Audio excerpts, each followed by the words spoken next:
Hi everybody, this is Angie from tourangie.com, and today I'm doing a long video on Bulltail Hollow in Bluefield, West Virginia. It's where I grew up. There's a lot to talk about up here, and then it's also fun just to show people around the world what a hollow looks like in West Virginia.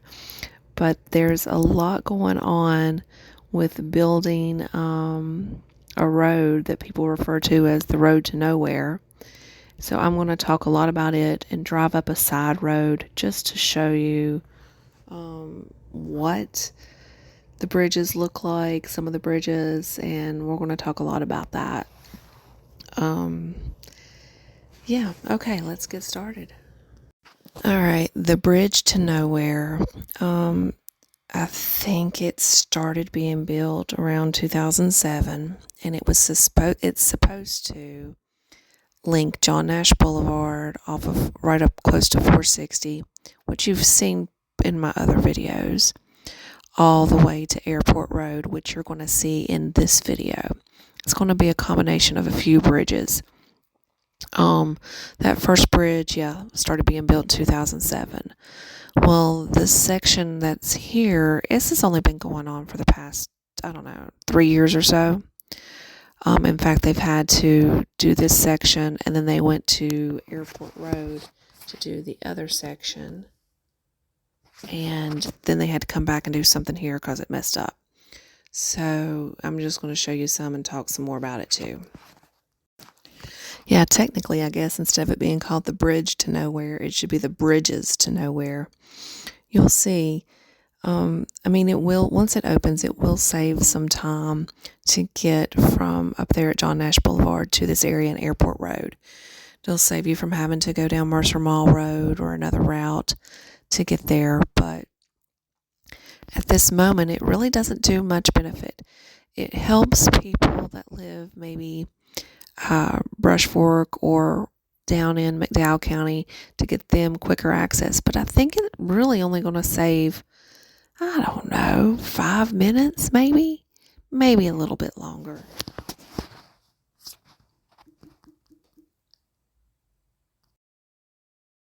It's technically called the Coalfields Expressway, and it will, the plans are eventually that it's going to really connect a long distance, so you won't have to do so much driving, I guess, on Route 52, which, is a curvy road and takes you through the coal fields.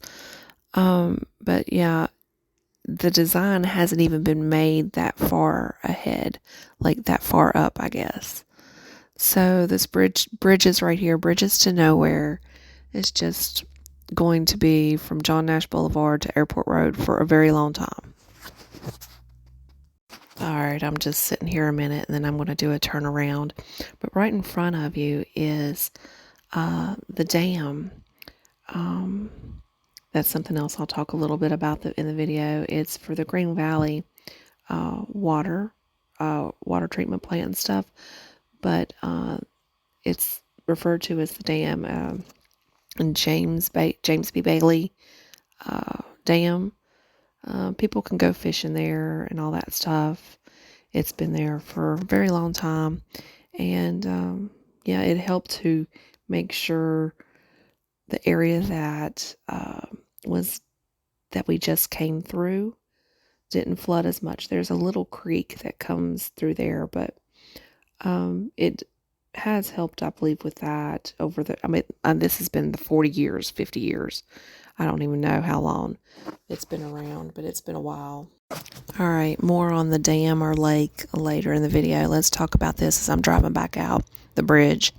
So, as I'm driving out, we're going to talk about all the dynamite that happened. There was a lot of dynamite, blasting, all that kind of stuff. So, I'm not familiar with everybody in this area, but you can tell how close some of the trailers and houses are to it.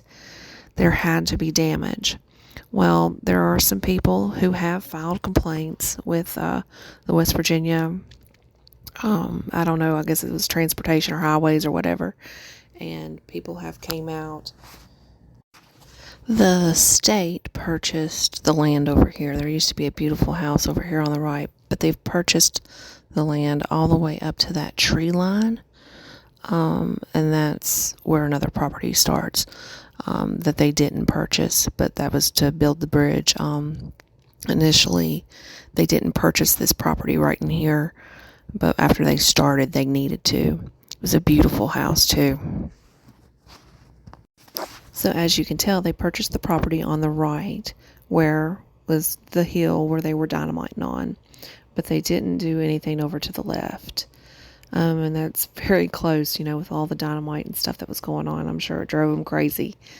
But on up the road here, there's other people who were affected by the dynamite. And like I was saying, they just, people have came out to inspect the houses and the ground and stuff, and nothing has really came of it. They're saying the flooding that is now happening is not because of this blasting on the mountains. Well, it changed, and I'm no expert, but it did change something. There was some wet water springs over on this, to the right here on this hill, whatever. And the water with the rain and stuff that's happened, it's changed the structure of these springs. It had to. All right, so that Lake Valley area I just drove through, in between the hill over here and there, it floods a lot more now than it did before all this bridge to nowhere stuff and dynamite happened. And there is some damage to a few houses that I know of, or at least one I know of, but I don't think anything's going to come of it. Anyway, we're going to continue this video talking about a little bit more about the bridge to nowhere, but mainly just also showing off Bulltail Hollow. They had the road shut down up here for the longest time, so people from the north or from the upper part of the road couldn't come down the road. They had to circle around to get down. So that was pretty awful for a while, but they have opened up the whole road now, so we're going to travel the whole length of it. So up here on the right, I'm going to pull over just a second, just up the road just a little bit. This will give you more of a view of the completed part of this section of the bridge. And I'm also going to take some pictures and put in here and stop this video. Take some pictures of what it looks like to the left. Nothing much, but I just wanted to show it off. They made this road to the right, basically as a cutoff to an old road that used to be here that they had to get rid of. It used to be called Massey.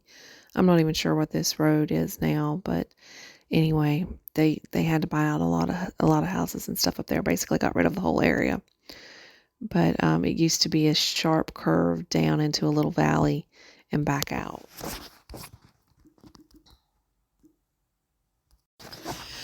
All right, I'm going to get moving again, and we're going to go under this bridge and finish the rest of Bulltail Hollow. Over on the left, you're going to see bits and pieces of the lake or the dam, the water. It's where Green Valley gets its water from, the James B. Bailey lake. Like I said, you can park over there and go fishing.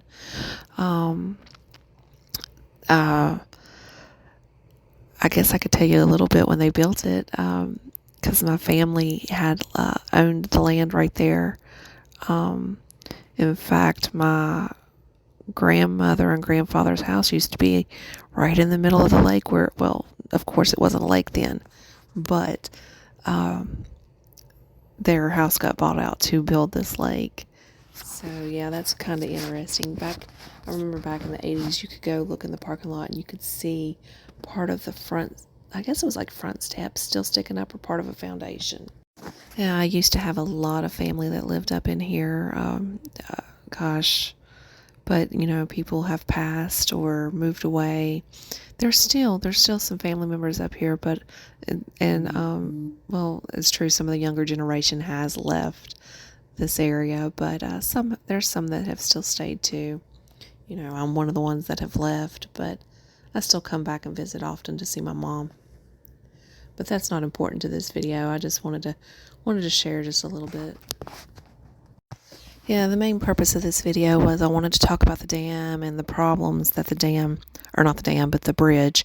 Well, I wanted to talk about the dam too, but I mainly wanted to talk about the bridge and show it off, or the bridges, and talk about how the bridges to nowhere and the Coalfields Expressway has caused some issues for the people that live down below it.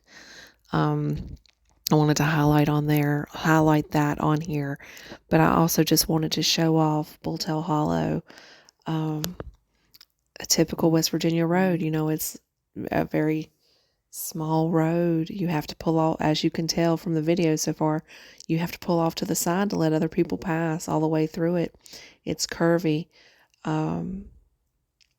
Somebody, an older generation of my family, had said this road is as crooked as a bull's tail. I don't know if that has anything to do with the name of the road, but still. Here you go. Let's continue on. So yeah, as we continue on up Bulltail Hollow, eventually, a long ways up the road here, I will come out at Airport Road, and I'm going to continue just so you can see how the people here had to circle around to get back out to Bluefield when they had Bulltail Hollow closed down there, where I stopped to take pictures. But I'm also going to show the other bridge there that connects this road to nowhere, or bridge to nowhere, to Airport Road. Airport Road's just on the other side of the hill to the right. So yeah, it's been pretty interesting, this all this work that's been done. They've buying up houses and all that kind of stuff, but yeah, I hate though. Well, hold on just a second. I honestly hate that I did this video the way that I did. I should have stopped down at the dam and taken some pictures, because I didn't give you all enough feel of how big the lake is there. I should have pulled off in the parking lot, but I didn't. But yeah, we're past all that now.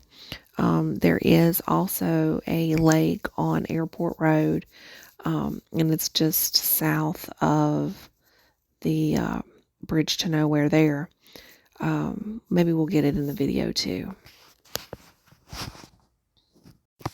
I also hope that the bottom part of the video, where it shows my dashboard of my car, is okay. It is what it is with this mounting that I've had to do with my cell phone to record this. But you can still tell, a lot about the road and how it is a pretty road at times, with the, all the overgrowth of trees and all that. But for somebody who's not used to driving this type of road, it could be quite scary because of the curves and driving up on people coming the opposite way and having to pull over. But if you've driven it and you're used to it, you just get used to it, I guess. I feel like I'm pretty used to it. We still have a ways to go up Bulltail Hollow. I was talking about when we get to the top, we'll be taking a right down Airport Road. If you take a left, that's how you go on to Brush Fork, Blue Well, down into McDowell County, and where that bridge to nowhere does save some time of cutting down through Mercer Mall Road and stuff, and the other section of Airport Road. But anyway, the road to the left, also Airport Road, takes you to the airport. But it's not a large airport. Of course, it's Bluefield. But planes, it's a very scary airport for planes to land at. And it only does very small planes, for sure, because you're driving off of a mountain. Or you start the plane to drive, and I don't know, it's crazy. You used to be able to go see airplanes land at the airport. Of course, they're the small planes. But then you see them at the airport, but then you could also see them on a road to the left off of Airport Road. I don't know what the real name of the road was, but people always called it Wild Man. A lot of four-wheelers would go up there. It's a fine place for four-wheeler, but it also takes you, I think, to Hurricane, and in a roundabout way could take you to Route 20. But that's a whole nother a whole nother thing. We're not even going to talk about that here. All right, we're finally getting somewhere. So up here on the left is an old church. My family used to come up here all the time. It's changed hands several times now. I don't even know what type of church it is anymore. There's another church that was built on Airport Road that my family ended up going to for a while too, or some of my family did. Not, but I'm not, like I said, I don't know what church this is, but their church is still here, so that's cool to see. And yeah, so now we're getting to the end of Bulltail Hollow. Hope you enjoyed that, and we're going to take this right onto Airport Road. So yeah, this ends up being a pretty long video just of Bulltail Hollow and just a little bit there of that side road off of it to show you the part of the bridge. So we're going to continue down Airport Road, but I'm probably going to stop the video right at around the ending of the bridge to nowhere, just because I don't want this video to be extremely long. So you will miss the lake that's on Airport Road and how it connects, and then how Airport Road connects to Mercer Mall Road. That'll be another video at some point.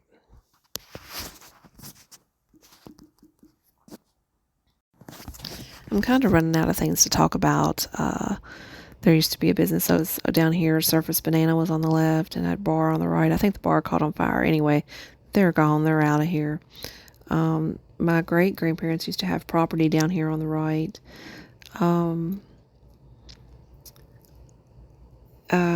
Yeah, I remember my mom telling me that my grandmother would ride a horse from that property all the way to Falls Mills for work. I guess that was probably the 1930s. I just kind of shocked me when my mom told me that. Anyway, random tidbit of information. I don't have much else to talk about, but just trying to get us down here to this bridge, the ending of the bridge to nowhere, so I can show it off. All right, I guess we're getting pretty close now to where this bridge continues on to Airport Road. As you can tell, at least Airport Road is a 2-lane road. You don't have to pull off to the side like you did on Bulltail Hollow. So I'm going to show you the bridge as I'm driving past it, but I'm going to stop just past it and turn around so you can get some more views, and I'm going to put up a couple more pictures. And then other than that, the video will be basically done. Like I said, I think earlier in this, they're saying that this road's going to open by the fall or the end of this year, 2023. So we'll see what happens. And I don't know. I'm not looking forward to it. I don't know. I'm not a bridge fan anyway. It doesn't help me at all when I come up here to visit family or anything. But I'm sure once it is open, maybe I'll do a video of it just so you can see what it's like to drive on the bridges to nowhere. The pictures of the bridge from this side are not as impressive because it's not as high off the ground. It's just a lot taller over there on the Bulltail Hollow side. So yeah, I hope you have enjoyed this video. Yeah, it's not a typical, tourist video or anything, but when I'm not traveling, I technically am traveling because I'm away from my home up here visiting family, but I know it's not a typical place that you come travel, but there's a lot of people that do come to West Virginia to travel for ATVs. Hatfield McCoy Trail is not too far away, so that's something to come see. And if you all ever want any more information on anything West Virginia, just give me a yell at tourangie.com. All right, this is Angie from tourangie.com. Like and subscribe to this site here. Come to my website.